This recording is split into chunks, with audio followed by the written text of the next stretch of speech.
portion of the tape is recorded from information given to us by Isla Brunskill Ruttan, daughter of David and Cora Emerson Brunskill, who came to the Hawarden area in the 1890s from Center Grove, Iowa, near Dubuque. Isla now lives in Junction City, Oregon. Although she doesn't recall the exact year of their arrival, she dates it quite well with her history of the area. The Milwaukee Railroad was the only railroad through the area at that time. In Calliope, there was only a hotel called the Leggett House, and across the street a small store operated by a Mr. Ross. After dinner the first evening of the Brunskill arrival, they crossed the street to the Ross store to buy some candy. Mother often laughed and told that the initiation to Western Iowa and village living made her instantly homesick. When they entered the dark store, lit only by a candle, Mr. Ross, with a long beard, sat beside the candle on the counter. Mom was instantly aghast and homesick for Dubuque. The Brunskills came to Sioux County to go into the implement business in Calliope. But since the Northwestern Railroad was negotiating to build railroad through Sioux County up into South Dakota, there was a great deal of talk of Hawarden becoming the town. Since being on both the Milwaukee and the Northwestern Railroads would be an advantage, it was decided Hawarden would be the best location for the Brunskills' implement shop. The Brunskills owned a farm 1 mile south of what later became Hawarden, so they decided to build their home on the farm and live there, postponing their business venture until the Northwestern perfected their plans, which included the roundhouse and yards. Their sons, Ellsworth and Fred, born in Dubuque, with David and Cora, lived in a granary on the farm, while their large 2-story home was being built. Cora's brothers, Jack, Bert, and Carol Emerson from Dubuque, came to live on the farm with the Brunskill family. A few years later, David built the Brunskill hardware and harness shop with an opera house above the stores. There dances were held and road shows were booked and played. The Emerson brothers built a brick building known as the Emerson Building, which Isla believes was later the First National Bank, also the Nash and Lynch General Store. The Brunskills built their home on Gladstone Hill, where Gertrude was born, in 1886. The 3 children had scarlet fever, and Gertrude passed away at the age of 6. Isla was born in 1894 and May in 1897. May died in 1906 of diphtheria.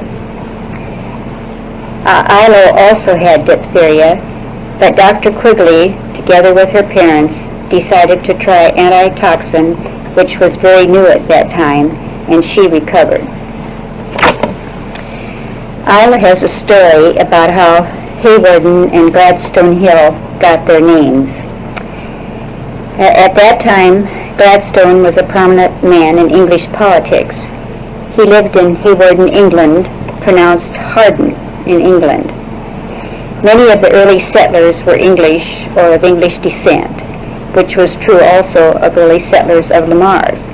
Some of the Brunskills settled near Lamar's and others near Hawarden. The town was named for Hawarden, England. Brakemen on the trains sang out, "Hawarden." She also has a story about the way Andrew and John Anderson got the name Ring. So many Swedes came to the area and settled on farms across the Sioux River between Hawarden and Alcester. The Anderson farms were located in sort of a circle or a ring. They became spoken of as the Ring Andersons. So to combat the confusion of so many Andersons, these men were named Andrew and John Ring. Mike Kelly came west from New York, having immigrated from Ireland, and bought farms. Then his brother Pat came, and later his sister Mary.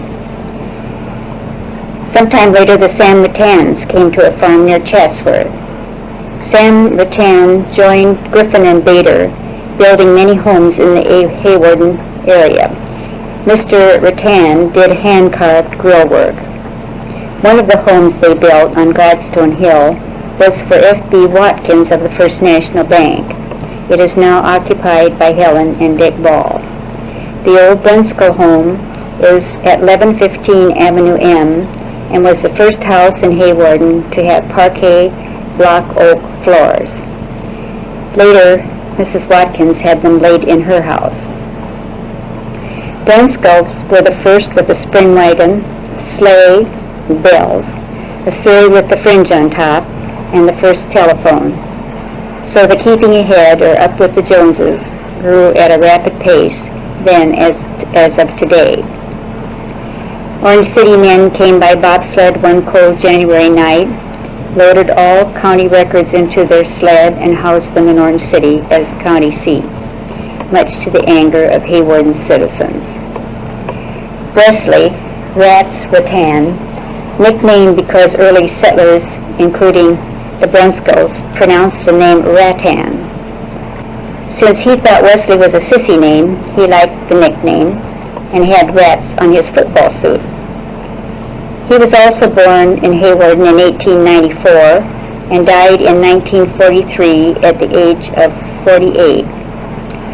Rats and Isla moved to Los Angeles in 1936, renting their home in Hawarden until it was sold in 1939. They had two children, Eileen and Larry, both born in Hawarden. Larry was only 12 when his father died, but Eileen was 21, working at Lockheed's, and later enlisted in the Navy. Isla graduated from Hawarden High School in 1913 and later from Drake University. She taught in the Sioux Falls schools until her father became ill, when she resigned to teach in the Scott County School and to help care for her father. She states that South Dakota teaching salaries were better then than in Iowa at that time. Later, she went to Washington, D.C. to work in an ordnance office. Several Hawarden ladies, including Hazel Sawyer, B. Nolan, Marie Guillen, and Ann Skogman, were also working in Washington, and they all lived in one large bedroom. Several of them had the flu during that terrible flu epidemic, and although many war workers, as they were called, died, these ladies all recovered. Rats served in World War I and was located in France.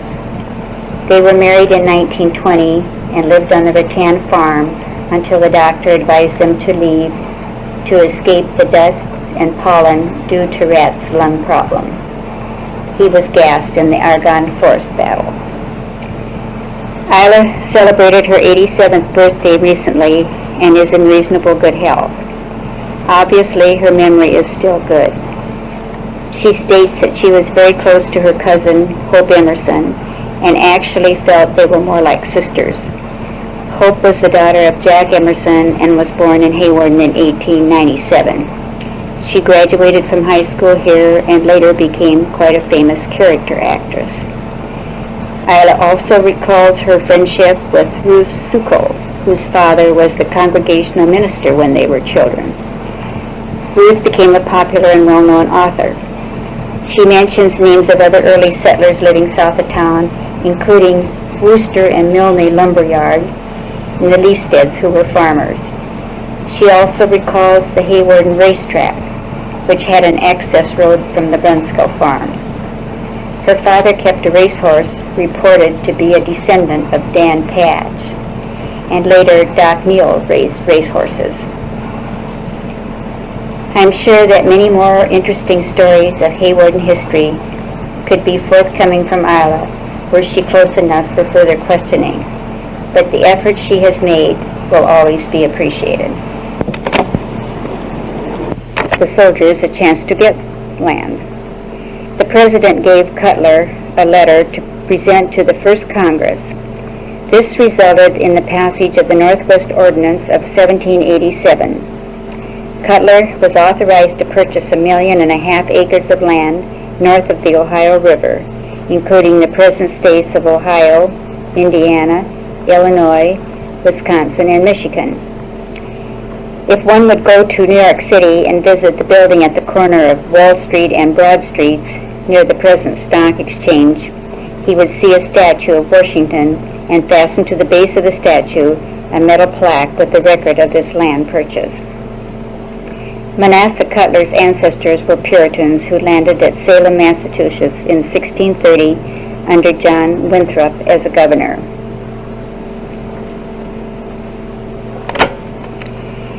While in high school, I worked at the Harlan's drugstore before school in the morning and after school until the store closed at night.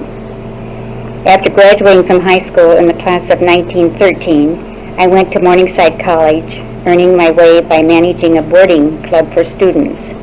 In the spring of 1917, war was declared and I enlisted in the Iowa National Guard. After more than a year at Camp Cody, New Mexico, I went overseas with the 34th Division as a sergeant in the Medical Corps. I was in Paris when President Wilson arrived to sign the peace treaty. During this time of waiting, I decided to prepare for the Christian ministry. In September 1919, I went to Princeton Seminary, and after 3 years there, I accepted a call to the DeWitt Reformed Church, which was located in the ghetto of New York City. On the day of my graduation, Elizabeth Reed of Sioux City, Iowa, and I were married. We remained in the same church for 40 years, working with the New York City Mission Society. There we had many interesting experiences. Upon retirement, we were at a small Presbyterian church in New Jersey, and in 1967 came to live at Lakeland, Florida. I am now minister of visitation at the First Presbyterian Church of Lakeland. I'm 85 years old, and in a couple of months my wife expects to be the same age. We enjoy the Florida climate and are always glad to welcome friends from Hawarden. We assure Mr. Walton that his friends in Hawarden are happy to have this bit of information to add to their oral histories of the early settlers.